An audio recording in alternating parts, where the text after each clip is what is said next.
Versículo 32, Hechos capítulo 20, dice la palabra del Señor así. Ahora, los encomiendo a Dios y a la palabra de su gracia, que es poderosa para edificarlos y darles la herencia entre los santificados. Ni la plata, ni el oro, ni la ropa de nadie he codiciado. Ustedes saben que estas manos me sirvieron para mis propias necesidades y las de los que estaban conmigo. En todo, les mostré que así, trabajando, deben ayudar a los débiles y recordar las palabras del Señor Jesús, que dijo: más bienaventurado es dar que recibir. Amén. Que el Señor bendiga su bendita palabra y su Espíritu Santo nos ayude hoy a caminar en ella. Amén. Puedes tomar tu lugar, hermano, que Dios te bendiga.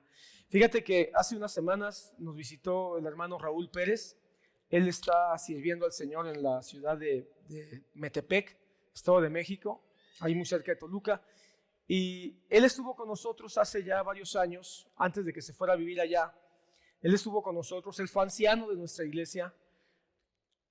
En ese tiempo, mi esposa y yo estuvimos tomando por muchos meses, incluso algunos años, nos llevamos varios años, tomando todas las enseñanzas de un ministerio que se llama Primero Carácter. Un ministerio que comenzó en Estados Unidos, después vino a México. Recientemente murió el hermano que trajo este ministerio a México. Y mi esposa y yo estuvimos participando de estas enseñanzas de Primero Carácter. Y cuando vimos la gran bendición, decidimos que valía la pena tratar de introducirlo a la iglesia. Y fue que le pedimos a mi hermano Raúl y mi hermana Fabi que comenzaran a capacitarse. Y ellos se capacitaron y fue una gran bendición porque lograron certificarse como instructores del curso completo de Primero Carácter. Y con esta capacitación, el hermano Raúl ha podido compartir estas enseñanzas de este ministerio en varios momentos y en varios lugares. Y por supuesto, bueno, una de las intenciones primarias fue que pudiera compartirlo también con nosotros en la iglesia, y así lo hizo. Cuando el Señor lo llama y se mueven allá, continuó haciéndolo y continuó viniendo.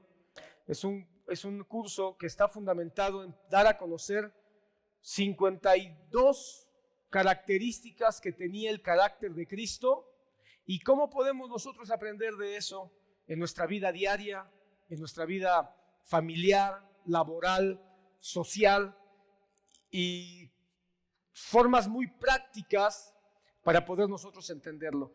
Te cuento todo esto, perdón que me haya tomado un poquito de tiempo, pero aproveché para poder hacerte saber lo bueno y valioso de este curso. Porque mi hermano Raúl vino apenas hace unas semanas, entré yo a tomar la clase, aunque ya mi esposa y yo ya tomamos todos los rasgos en su momento. Obviamente uno no puede recordarlo todo. Obviamente uno no puede retenerlo todo. Ojalá uno pudiera, ¿verdad? Así que siempre es bueno refrescar. Y créeme que ahora que escuché este rasgo que se dio de generosidad, me quedé, además de refrescar mi memoria y refrescar todo lo que se significó, me quedé profundamente impactado cuando se habló del animalito que representa el rasgo de carácter.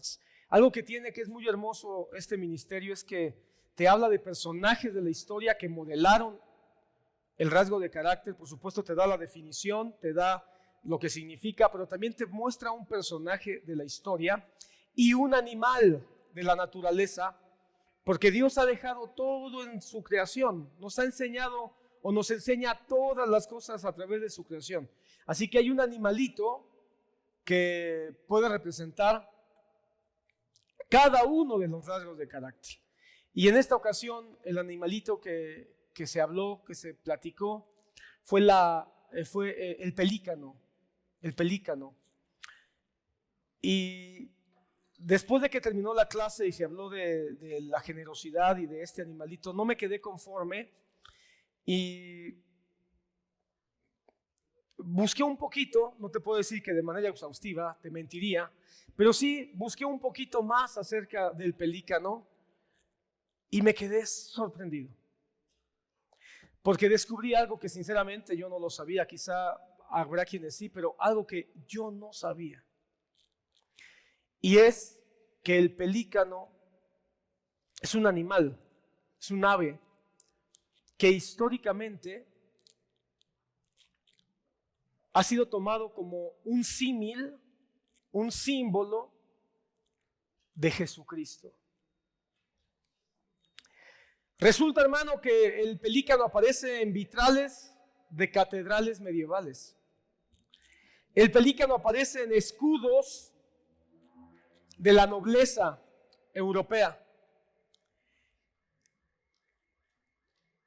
El pelícano aparece en emblemas de universidades en Europa también. Y aparece en múltiples manuscritos cristianos. Varios de los padres de la iglesia y varios teólogos de la Edad Media hablan del pelícano. Y siempre lo representan como un animal que nos habla del profundo amor de Jesucristo. Y todo esto surgió a través de una leyenda, un mito, que nadie sabe exactamente en qué momento surge, pero esta leyenda o mito decía que en tiempos de hambruna, en tiempos donde los pelícanos quizá no encuentran alimento, la madre pelícano, con su gran pico, se abre el corazón, se hace una herida en el pecho para alimentar a sus hijos con su propia sangre. Otra leyenda dice que el pelícano, cuando por alguna razón mata a sus polluelos después de nacer,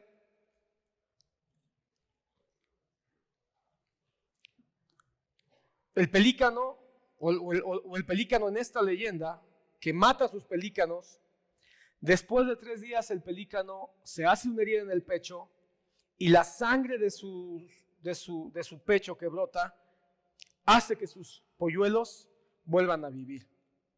De esta manera conectan a este pajarito o esta ave, que no es un pajarito, es un pajarote. Lo conectan con Jesucristo en 2 sentidos, porque es su sangre la que le da vida al creyente y es su sangre la que le da nueva vida. Es decir, es su sangre la que le da vida, porque a través de su sangre tenemos resurrección en el día venidero, pero también es su sangre la que nos da vida, porque es su sangre la que nos alimenta como creyentes. Así que, hermano, el evangelio fue considerado como un evangelio o como el evangelio de Cristo en metáfora. San Agustín de Hipona habla de él en su comentario al libro de los Salmos y menciona que Cristo es el pelícano que vino del cielo para vivir la soledad del mundo y entregarse y derramarse para salvar al mundo. Es el pelícano que deja, es Dios que deja su estado divino y se hace hombre. Así es la metáfora más o menos que San Agustín hace acerca de Cristo comparándolo con el pelícano. Pero hay más datos de este animalito muy interesantes, más allá de las leyendas medievales. Porque lo que sí sabemos, y esto es real, y eso es algo que aprendimos o recordamos ahora en la clase de generosidad, es que las crías del pelícano, una vez que el pelícano toma con ese gran pico que se hace una gran bolsa y toma cerca de 40 litros de agua, imagínate cuánto le cabe en su gran pico a este animalito. casi 40 litros de agua, pero dentro de todo ese gran buche de agua, lo que está buscando este pájaro es llevar alimento, es tomar peces, ¿verdad? Así que toma grandes cantidades de peces o algunos peces y sus polluelos entran a su pico. El pelícano viaja o va a donde están sus polluelos. Mientras eso ocurre, solo como un dato interesante, la bolsa del pelícano empieza a filtrar el agua. Empieza a filtrar el agua de tal manera que cuando llega con sus polluelos, el agua ya casi se ha ido. ¿Y qué pasa? Los polluelos del pelícano entran al hocico, o al pico del ave y comienzan a alimentarse de lo que el pelícano ha cazado. Cuando los polluelos están comiendo, comen de una manera tan desesperada, de una manera tan desordenada, que muchas veces llegan a rasgar el interior del pico del pelícano. Y el pelícano, hermano, soporta el dolor con tal de que sus polluelos coman. Algunos dicen que algunos pelícanos llegan a ser tan heridos por la forma en que sus polluelos se están alimentando, que el interior de su pico llega a sangrar. Quizá de ahí surge la leyenda de que el pelícano rompe su pecho para que la sangre de su pecho alimente a sus polluelos. Por la sangre que puede llegar a surgir del hocico del pelícano cuando está alimentándolos. Ok.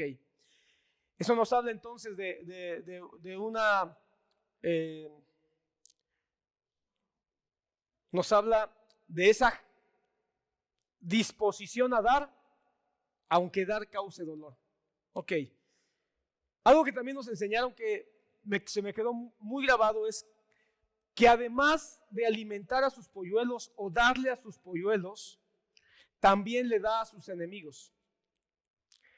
Porque lo interesante es que cuando el pelícano ha cazado alguna cantidad de peces y abre su pico, ya sea para pescar o ya sea para alimentar, muchas veces vienen otros pájaros a alimentarse también y robar los peces que el pelícano ya ha cazado. Las gaviotas, por ejemplo, ¿verdad?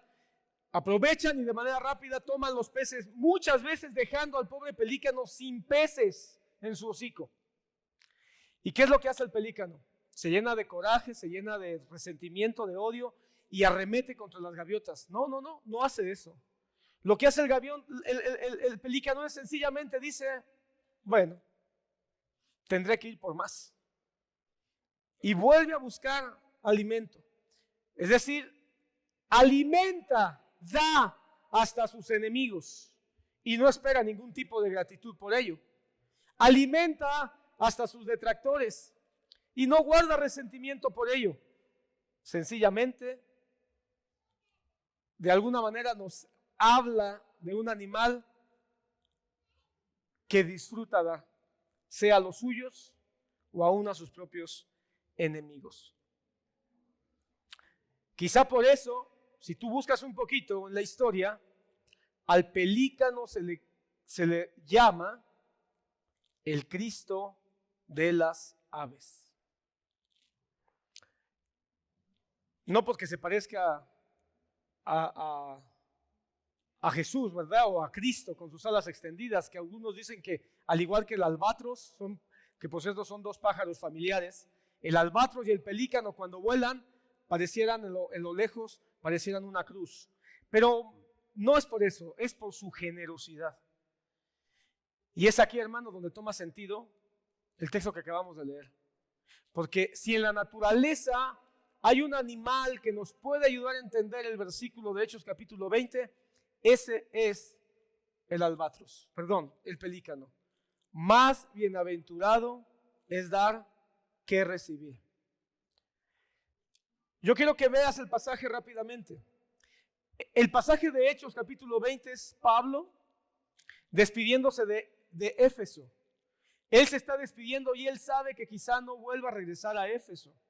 Él sabe que ya lo están esperando en Jerusalén y lo quieren apresar. Así que él hace una despedida muy sentida, se despide de los ancianos de la iglesia de Éfeso y después de darle una serie de recomendaciones les dice: los encomiendo a Dios y a la palabra de su gracia. Como que al final de sus recomendaciones él dice: lo más importante es la palabra. Que la palabra sea el centro, que la palabra sea el móvil, que la palabra sea lo que los guíe siempre. Que es poderosa para edificarlos y darles la herencia en todos los santificados.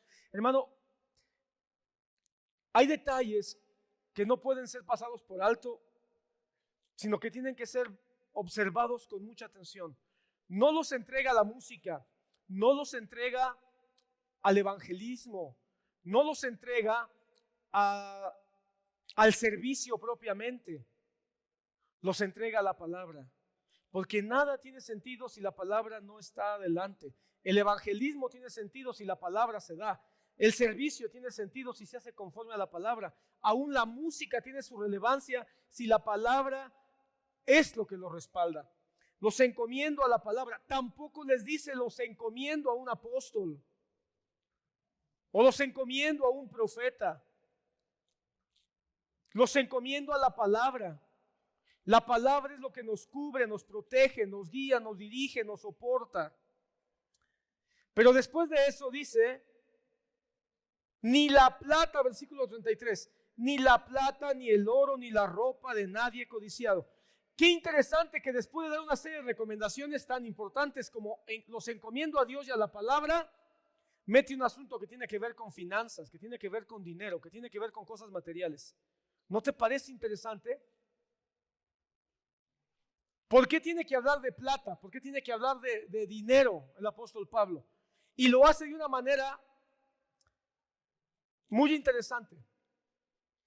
Porque les dice: los encomiendo a la palabra, y yo quiero que ustedes crezcan en la palabra para que desarrollen una iglesia fuerte en la palabra. No les estoy pidiendo su dinero. No quiero que piensen que ustedes tienen que crecer en dinero. De ninguna manera, tienen que crecer en la palabra. Ni la plata, ni el oro, ni la ropa de nadie he codiciado. Lo que busco o lo que busqué, porque Pablo estuvo por lo menos 3 años en Éfeso. Lo que está diciendo Pablo es: durante todo este tiempo que estuve con ustedes, lo que busqué de ustedes es que crecieran y maduraran en la fe, que crecieran y maduraran en la gracia, que crecieran y maduraran en la palabra. No estuve con ustedes bajo ningún término buscando el oro, ni la plata, ni la ropa, sino que crecieran en la palabra. En todo les mostré que trabajando deben ayudar a los débiles. Sin embargo, si hay una razón para el oro y la plata, si hay una razón para el oro y la plata. ¿Y cuál es la razón para el oro y la plata? Ayudar a los débiles. Cuando estuve con ustedes, el oro y la plata fue para ayudar a los débiles, para ayudar a las necesidades que se iban presentando. Y eso es lo que quiero que ustedes aprendan ahora. Recuerden las palabras del Señor Jesús cuando dijo: más bienaventurado es dar que recibir. La enseñanza de Pablo creo que es muy clara. Mientras estuve con ustedes, yo les di a ustedes. Ahora les toca dar a ustedes a otros. Lo que está diciendo Pablo es: me preocupa mucho que el día que yo me vaya, dejen de dar, se cansen de dar. Porque mientras yo estuve, les enseñé que había que dar, que había que ser generosos, que había que compartir. Pero una vez que yo me vaya, no olviden que esto es algo que Jesús enseñó. Más bienaventurado es dar que recibir. Y seguramente muchos saben que este pasaje, esta cita de Jesús, no aparece en los evangelios. Si tú buscas en los evangelios, no vas a encontrar en ningún lado donde Jesús dijo eso. ¿Cómo es que Pablo sabe que lo dijo si no está en los evangelios? Recuerda, hermano, que los evangelios no registran todo lo que Jesús hizo y dijo. sino registra quizá aquello que estos 4 escritores consideraron que era lo más importante y posteriormente se decidió que esto es lo que la iglesia necesitaba saber. Pero Pablo, de todo lo que se hablaba de las enseñanzas de Jesús, que estaban muy frescas, que era muy poco, hacía muy poco tiempo que Jesús había resucitado, todavía corrían los comentarios de todo lo que Jesús enseñó. Pablo convivió con los apóstoles, así que tenía muchos lugares donde pudo haber escuchado de primera mano, de Pedro, de Juan, de Andrés, de cualquier otro, de primera mano, que Jesús dijo: más bienaventurado es dar que recibir. Así que esta frase seguramente era una frase que se decía tanto en la iglesia, entre los apóstoles, entre los primeros seguidores, que Pablo aprovecha porque dice: porque ya saben ustedes, fíjate cómo le dice, ustedes ya saben las palabras de nuestro Señor Jesús. Más bienaventurado es dar que recibir. Hoy hay un dicho que dice que el dinero da la felicidad, ¿verdad? Hay otro dicho que dice que el dinero no da la felicidad, pero calma los nervios, ¿verdad? Pero lo que sí es cierto, hermano, es que aunque alguien sienta cierta felicidad porque siente que tiene recursos económicos, nunca va a ser bienaventurado. Porque el dinero da sensación de felicidad, pero no hace bienaventurado a nadie. Porque la palabra bienaventuranza tiene que ver con gozo, con plenitud, sí, con felicidad, pero en un grado elevado. La palabra bienaventurado tiene que ver con aquel que se siente pleno, satisfecho. Y hermano amado, la felicidad del mundo no provoca eso. Solamente provoca una felicidad pasajera de tener un carro nuevo, de tener un juguete nuevo, pero al otro día, a la semana que nos rayan el carro, se nos fue la felicidad. ¿Verdad? Así que, hermano, cuando el Señor Jesucristo dijo: más bienaventurado es dar que recibir, usa esa palabra tan importante, bienaventurado, una palabra tan común en el lenguaje de Jesús, una palabra que tiene que ver incluso con el reino de los cielos, para decir: tú vas a tener verdadera plenitud, gozo y satisfacción, no cuando tengas más, sino cuando aprendas a dar. Y eso es lo que Pablo lo pone como la firma final de su despedida. Si se olvidan de todo lo demás, por favor, no se olviden de esto. Dedíquense a la palabra y recuerden que más bienaventurado es dar que recibir. ¿Por qué es importante esto, hermano? Porque el dar, esto que nos enseña este animalito, este pájaro, el pelícano, es algo que representa a Dios de manera perfecta. Todos los rasgos de carácter que se enseñan en el ministerio de Primero Carácter están tomados de un estudio de los evangelios, estudiando a Jesús, cómo Jesús los modeló. Así que la generosidad no puede ser ajena a Dios. Si Jesús mismo lo dice, es porque Él, como Dios, representa perfectamente el valor de lo que significa dar. Hermano, la palabra dice que el Señor en el principio creó los cielos y la tierra, y eso es dar. Él pudo, hermano, como Dios soberano, como Dios suficiente en sí mismo, tener toda gloria, toda honra, sin haber creado absolutamente nada. Pero cuando Él crea, hermano, es porque Él está dando.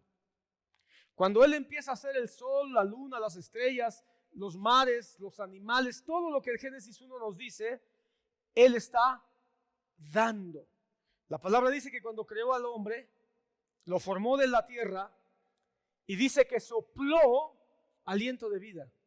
Ahí está dando. Hermano, de su propia vida el Señor le dio a Adán. Cuando tú lees la Biblia, hermano, te vas a encontrar con que el Señor le da una promesa de salvación a Noé y le dice: te voy a salvar a ti y a toda tu casa. El Señor le dio salvación. Más adelante vas a encontrar a Abraham, que el Señor lo llama de Ur de los Caldeos y le dice: te voy a dar una promesa, en ti serán benditas todas las familias de la tierra. Le dio una promesa. Más adelante vamos a encontrar, hermano, con Moisés, que el Señor llama a Moisés para darle al pueblo que estaba esclavizado en Egipto, darle libertad. Y el Señor, con prodigios, como dice el salmista, con señales y milagros, el Señor saca a Israel de Egipto. Le dio libertad de la opresión.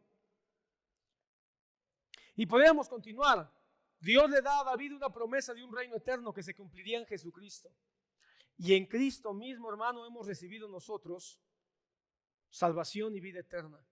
Cuando tú lees el libro de Romanos, hermano, sus primeros capítulos, de veras, hermano, aunque es un tratado teológico, uno podría leerlo con un corazón sensible y casi llorar.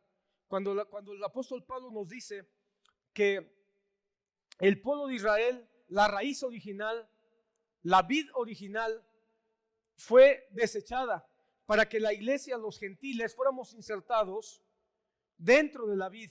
Y ahora, a través de la savia que es Cristo Jesús, tengamos vida. Lo que está diciendo Pablo es, ustedes gentiles eran el desecho.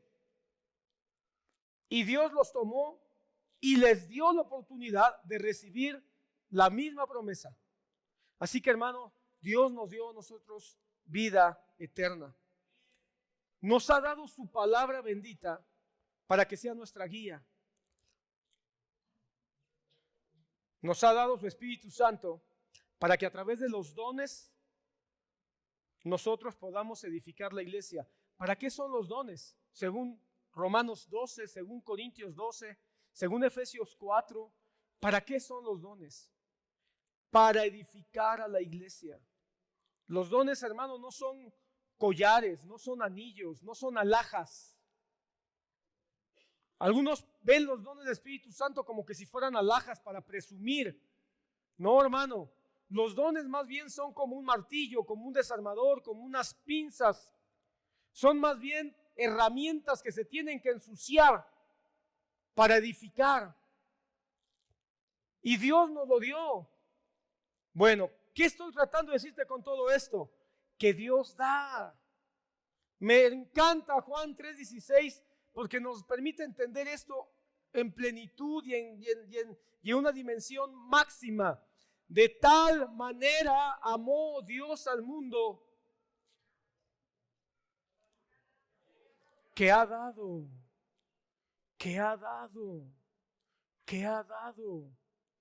Así que la generosidad es una expresión de amor. ¿Y cómo se expresa el amor? Dando. Así que, hermano, la naturaleza de Dios es generosa. La naturaleza de Dios es dadivosa. Y cuando nosotros damos tiempo, damos recursos, damos el perdón, damos un poco de atención, incluso cuando damos nuestro silencio, porque a veces lo que necesitan los que están a nuestro alrededor es que nos quedemos callados.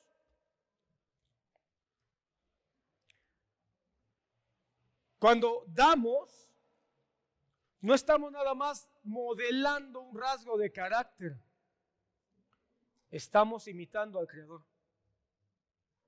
Escucha bien otra vez, estamos imitando al Creador. Al mundo le cuesta dar, porque desde el momento en que Adán y Eva caen, el egoísmo tomó el corazón del hombre. El hombre desde la caída no busca dar, busca recibir. No busca dar, busca acaparar. No busca repartir. Lo que busca es retener. Muchos piensan que si dan se van a quedar más pobres. Eso es una gran mentira. El que no da se empobrece más. Y no nada más se empobrece en términos materiales, se empobrece en su espíritu.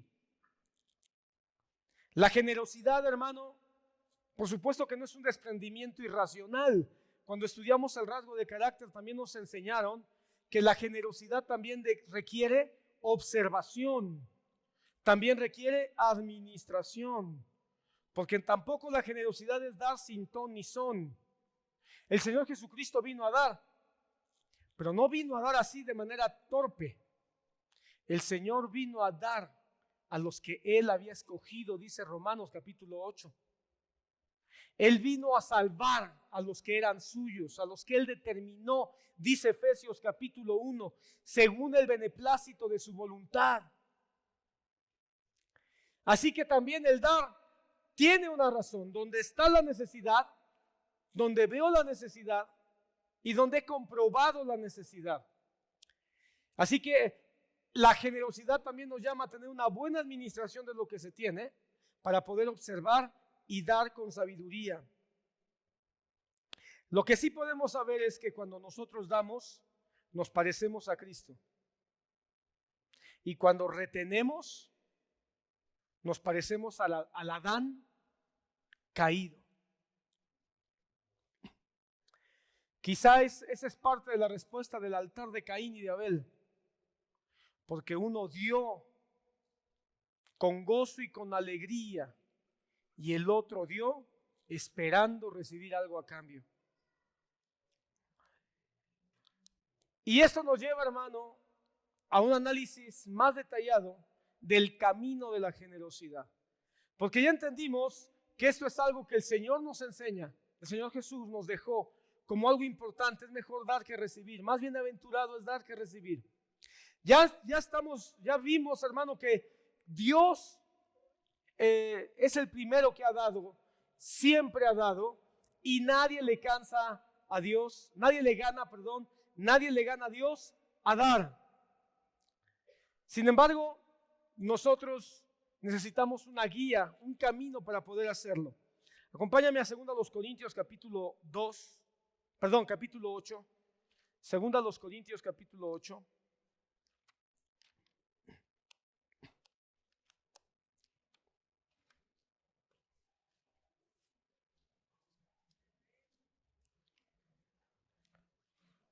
Yo creo que este capítulo 8 y capítulo 9 nos va a dar un camino, un mapa de cómo poder nosotros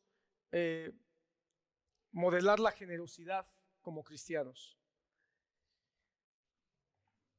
Si Hechos capítulo 20 es la frase provocadora de Jesús para que nosotros lo imitemos en generosidad, capítulo 8 y capítulo 9 es la respuesta apostólica para poder hacerlo.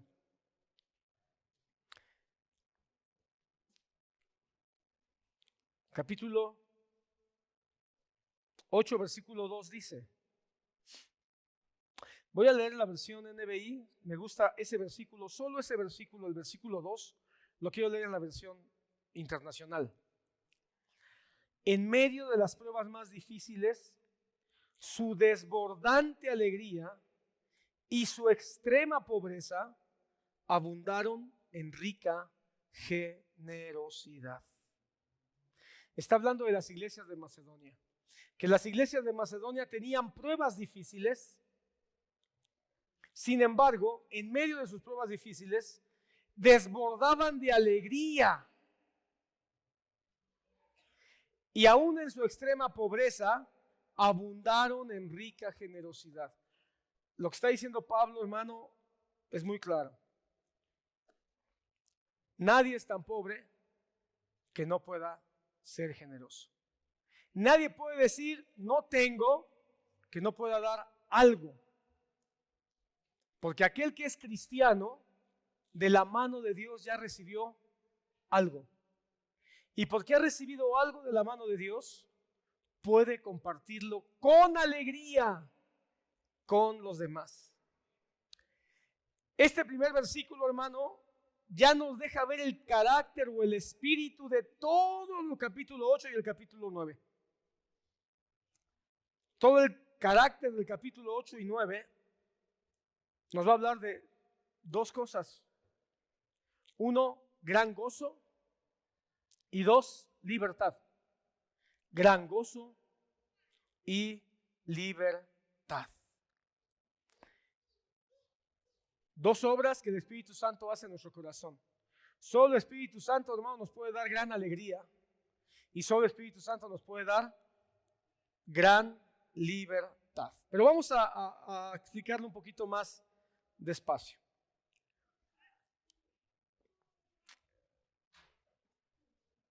Capítulo 8, versículo 3. Porque yo testifico que según sus posibilidades y aún más allá de sus posibilidades, dieron de su propia voluntad.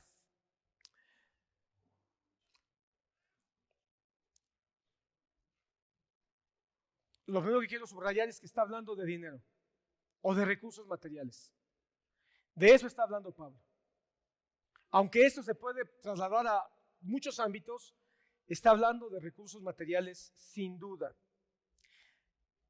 Y está diciendo, aún de su debilidad, ellos dieron. Y dieron según sus posibilidades. Y aún más allá de sus posibilidades, dieron de su propia voluntad. Lo primero que está diciendo el apóstol Pablo es, cuando nosotros somos generosos, no podemos ser generosos de lo que no tenemos. No podemos ser generosos de lo que debemos. Tú no puedes ayudar a otro endeudándote, por ejemplo. Eso no es sabio. Eso no es prudente. Porque si tú te endeudas para ayudar a otro, no estás siendo generoso porque no le estás dando de lo tuyo. Le estás dando de algo que no es tuyo. Así que no es buena idea ayudar a alguien pidiendo prestado a otro para ayudar a este. Porque quizá eso solamente quedar bien, pero no estás siendo generoso, porque realmente estás causándote un daño a ti. Cuando tú pides prestado para darle a otro, no te estás ayudando a ti, y en eso no hay generosidad. Por eso la palabra dice, están dando según sus posibilidades. Y cuando dice, y aún más allá de sus posibilidades, lo que está diciendo es que lo que tienen no se detienen a considerar cómo van a usarlo el día de mañana para ellos mismos. Te pongo un ejemplo de lo que puede significar. Tengo 10 pesos y de estos 10 pesos, 2 pesos voy a ayudar a alguien que me está pidiendo ayuda. Con los otros 8 mañana voy a comer un pollo. Pero mi corazón generoso en ese momento me hace sentir compasión profunda por aquel que está pidiendo ayuda y decido no darle 2 pesos, sino le voy a dar 5. Pero eso significa que ya no me va a alcanzar para el pollo, pero sí para unos tacos de canasta. Lo que estoy tratando de ejemplificarte es que no vayas a pensar que dar más allá de tus posibilidades significa endeudarte, porque estaríamos en contradicción con el contexto bíblico de la palabra en su totalidad, que la palabra nos manda a ser buenos administradores, la palabra de Dios nos manda a ser ahorradores, la palabra de Dios nos pide de alguna manera ser diligentes, y también nos dice que si debemos, primero paguemos. El mejor consejo de la Biblia es no te endeudes. Sin embargo, después dice, sin embargo, si has caído en deuda, págala. Ese es el principio bíblico. Así que no quiero que alguien, lo digo porque yo he escuchado a muchos manipuladores de este pasaje, a muchos manipuladores diciendo a la gente que se endeude.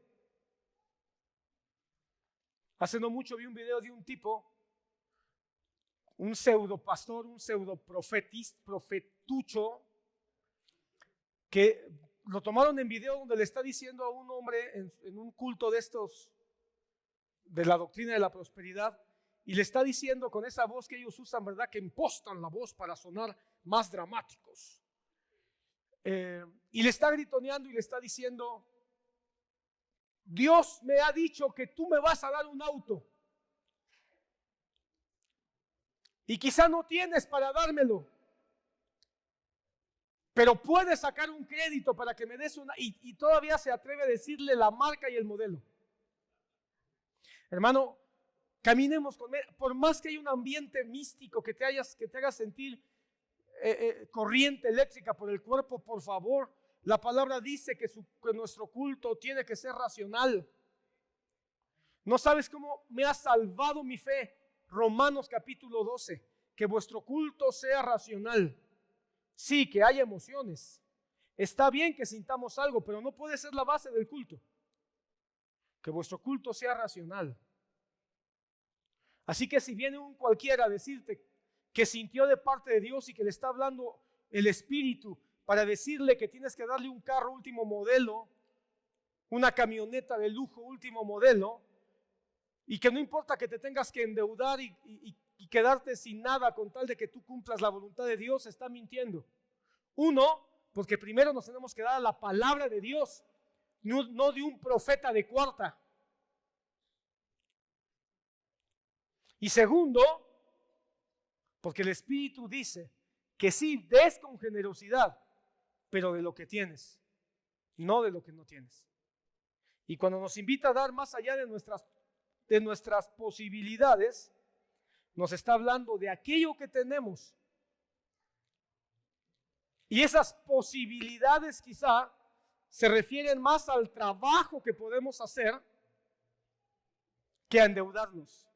Es decir, más allá de mis posibilidades de trabajo, pero no más allá de mis posibilidades para endeudarme. Hermano, la deuda, vivimos en una civilización, en una generación donde la deuda es parte de la economía, pero el principio de Dios es no te endeudes.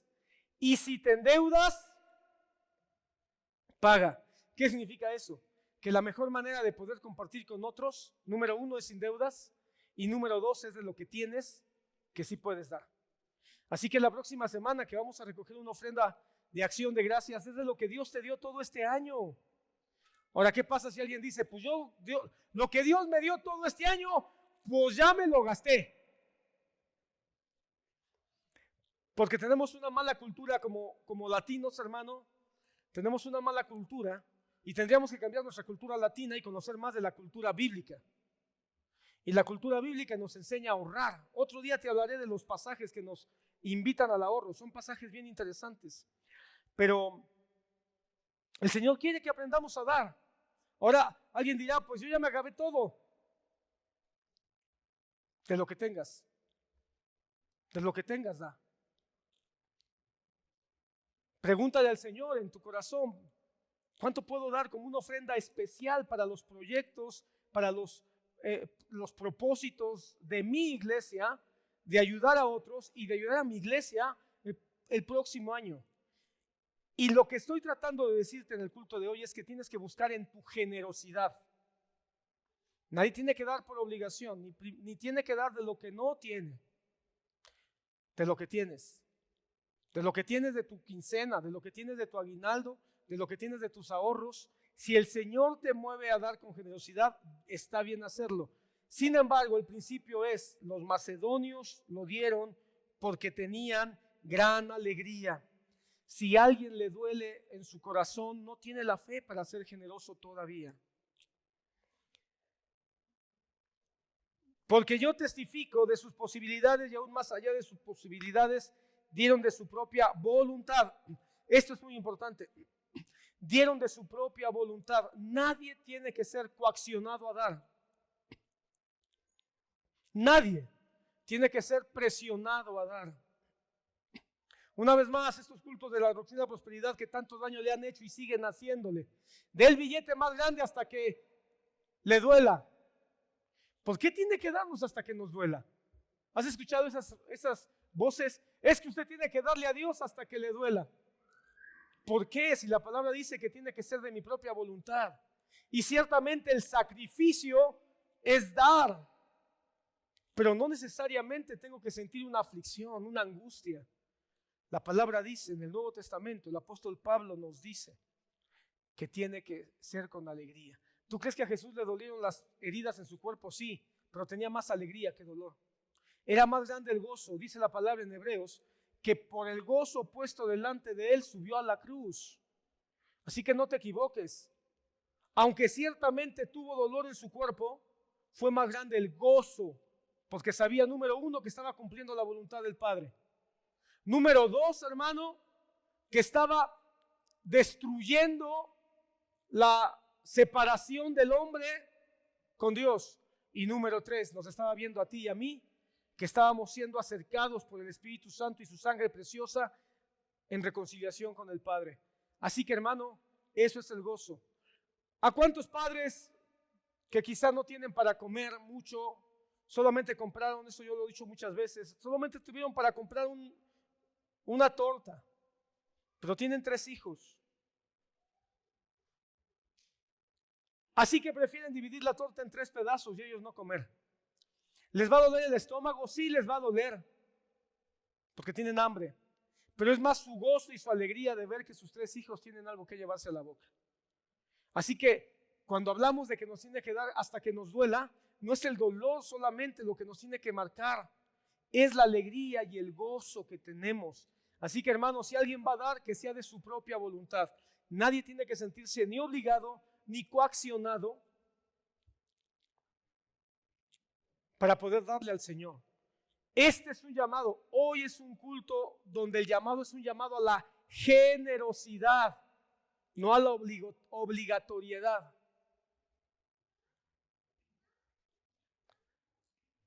Suplicándonos con muchos ruegos el privilegio de participar en el sostenimiento de los santos. Pareciera que Pablo le dijo a los macedonios: y ustedes no se preocupen, ustedes están exentos porque sabemos que ustedes tienen muchas carencias. Y dice que los macedonios dijeron: no, sí, somos pobres, sí, tenemos poco, pero queremos dar, aunque sea poco, pero queremos participar de la alegría de ayudar a otros. Ese es el espíritu que se espera cuando nosotros compartimos. Y esto no como lo habíamos esperado, sino que primero se dieron a sí mismos al Señor, luego a nosotros por la voluntad de Dios. En consecuencia, rogamos a Tito que, como él ya había comenzado antes, así también llevar a cabo en ustedes esta obra de gracia.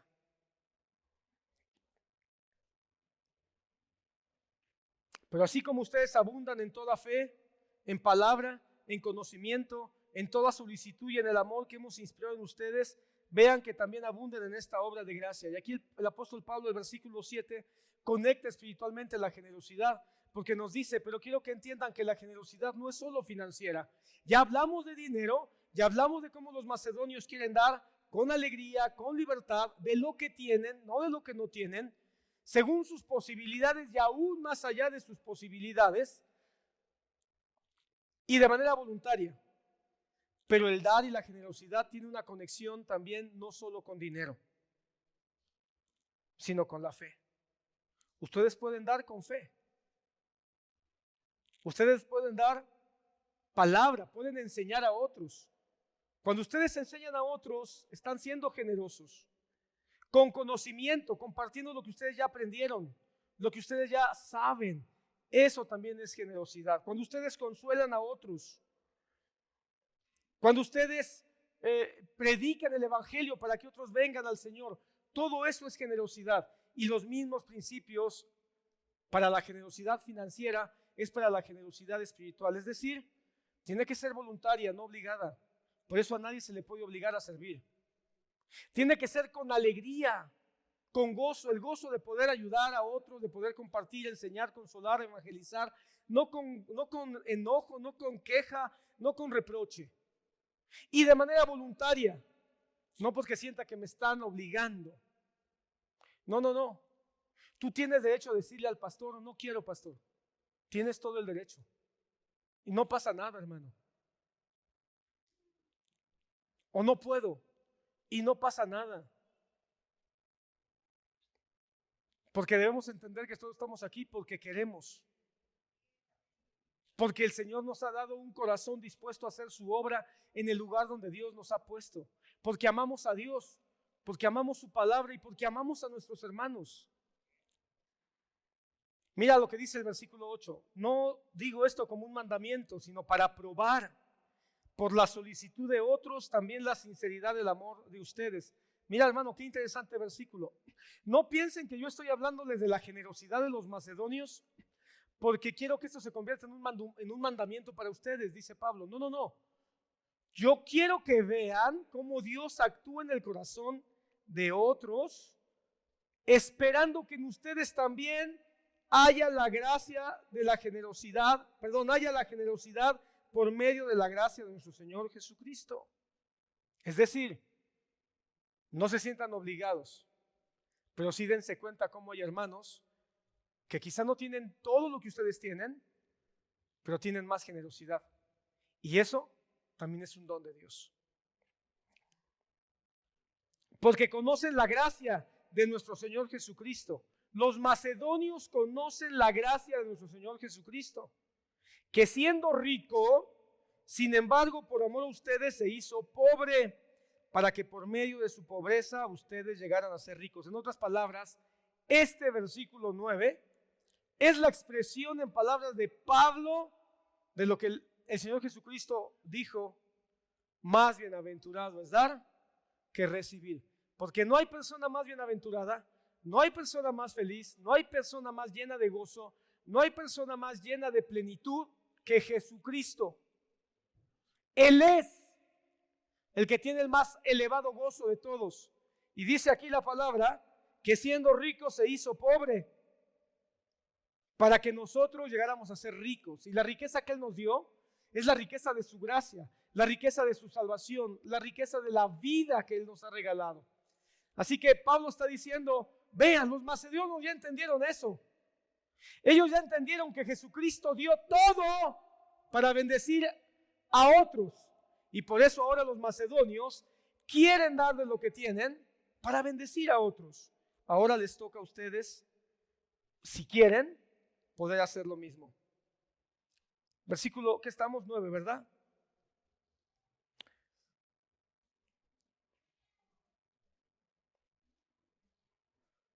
Doy mi opinión en este asunto porque esto les conviene a ustedes, que fueron los primeros en comenzar hace un año. No solo esto, sino también ahora desean hacerlo.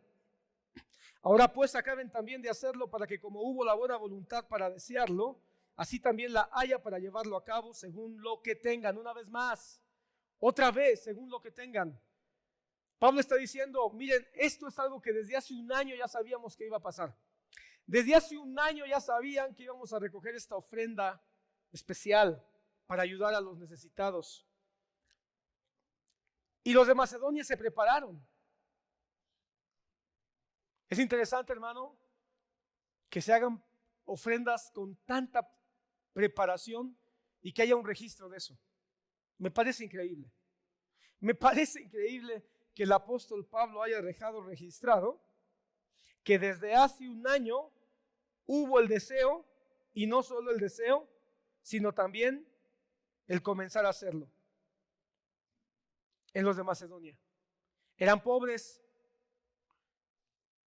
pero como querían dar, dijeron, no podemos darlo ahorita porque no tenemos, pero si juntamos un poquito para el próximo año vamos a poder dar algo. El 11, para llevarlo a cabo según lo que tengan. Otra vez, según lo que tengan. Perdón que sea tan insistente, hermano, pero esos son versículos prohibidos en las iglesias que predican doctrina de prosperidad. Y yo estoy obligado a predicar toda la Biblia. Así que si el apóstol Pablo lo dice 2 veces, es importante. Hay que dar de lo que se tiene. Pero sí te lo voy a decir, pero realmente de lo que tienes, y no hagas como que no tienes.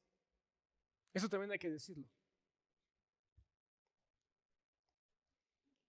Porque de repente hay quien dice no tengo nada, y eso es una mentira. Porque decir no tengo nada, eso es decir que Dios no te ha dado nada. Porque decir no, yo no tengo nada, eso es hacer Dios mentiroso. Porque Dios te ha sostenido todo este año.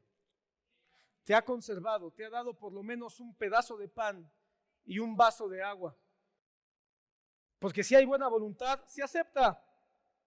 Según lo que se tiene, no según lo que no se tiene. Otra vez, el apóstol Pablo sabe que la iglesia de Corinto se parece mucho a la iglesia de México.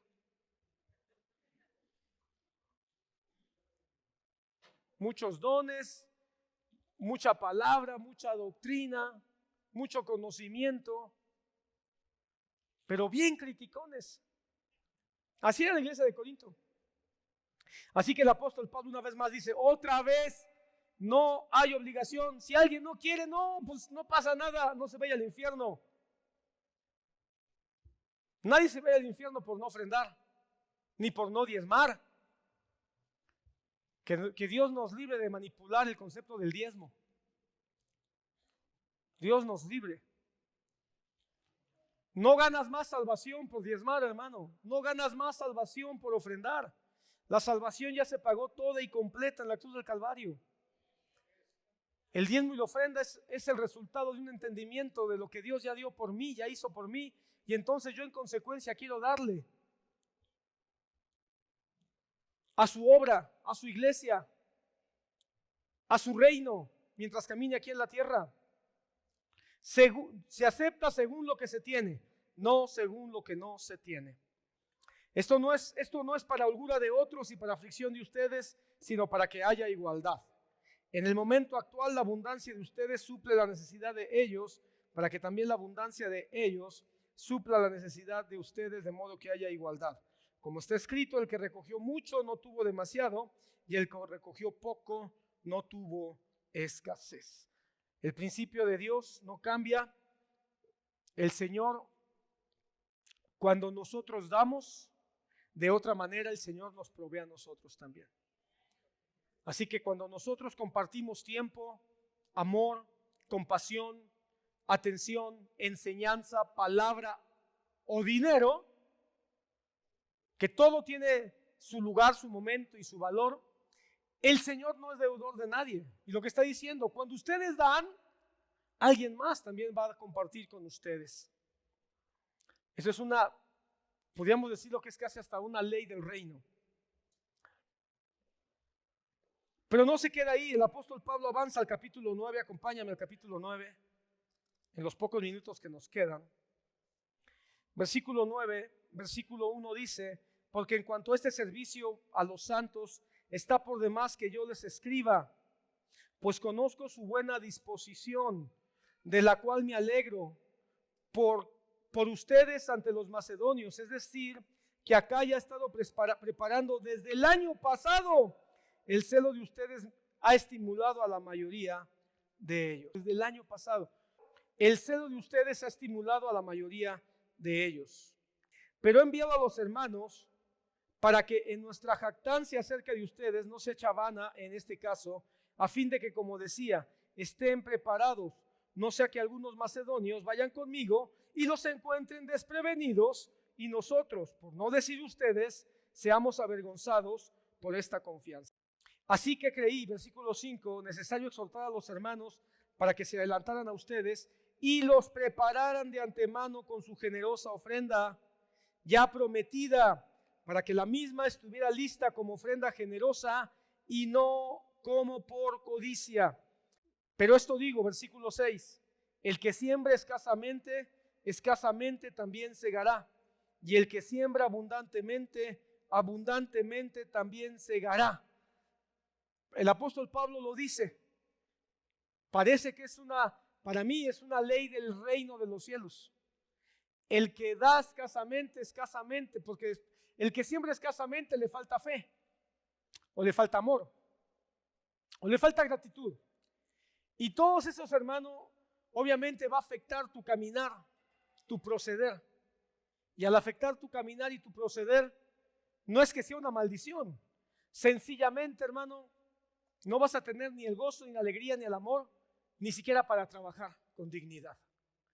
Entonces, hermano, creo yo que es una regla espiritual, sí lo creo.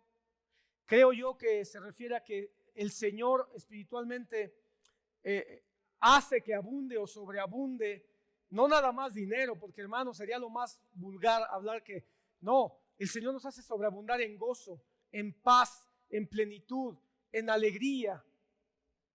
Nos hace sobreabundar en todo eso. Y sí, también Él da, conforme a su plan y su propósito, el pan nuestro de cada día.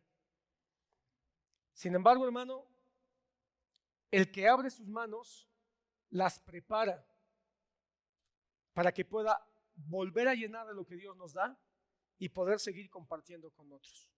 El principio no es llenar las manos para acaparar, el principio es llenar las manos para compartir con otros.